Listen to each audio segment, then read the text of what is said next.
আৰু বৰডুমচা বাকী ৰাইজৰ মৰম মই পাহৰিব নোৱাৰো আচলতে আৰু মোৰ নিজৰে জেগা আচলতে জয় আই অসম মই তিনিচুকীয়াৰে হয় আকৌ পৰা কৈছো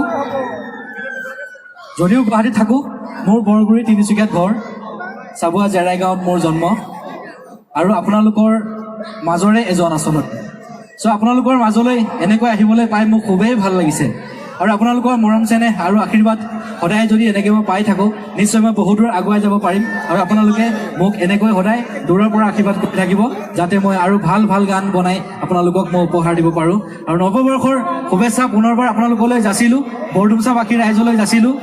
ভোগালী বিহুৰ শুভেচ্ছাও যাচিলোঁ আৰু আমাৰ যি সাম্প্ৰতিক সময় এই সময়ত আমি একত্ৰিত হৈ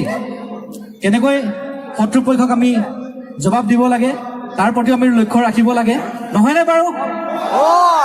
আজি মই গান গাই আছোঁ ভাষাত মই চিধা কথা কওঁ মই সৰু ল'ৰা মই নতুন জেনেৰেশ্যনৰ ল'ৰা বেছি বেকা বেকি কথা মই বুজি নাপাওঁ আমি খোলা খুলিকৈ কথাবিলাক পাতি বেছি ভাল পাওঁ মই গান গাই আছোঁ অসমীয়া ভাষাত আৰু যেতিয়া এইখন নাগৰিকত্ব সংশোধনী বিল আমাৰ পাছ হ'ব এখন বাৰু হ'ব নোৱাৰে বা ৰাইজে হ'বলৈ নিদিয়ে কিন্তু যদিহে হয় তাৰ পৰিণাম কি হ'ব পাৰে সেইখিনি আপোনালোকে অকণমান জনাটো অতিকৈ জৰুৰী হয় আৰু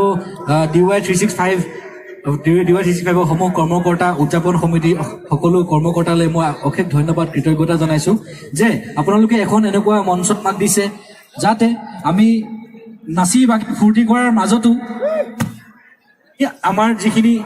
জাতীয় চেতনা বা অসমখনৰ কাৰণে যিখিনি কৰিবলগীয়া সেইখিনি আমি বুজি পাওঁ অলপমান চ' আপোনালোকৰ লগত এইখিনি কথাই মই ক'ব বিচাৰিছোঁ যে আমাৰ ভাষাটো থাকিলেহে আমাৰ জাতিটো থাকিব নহয় জানো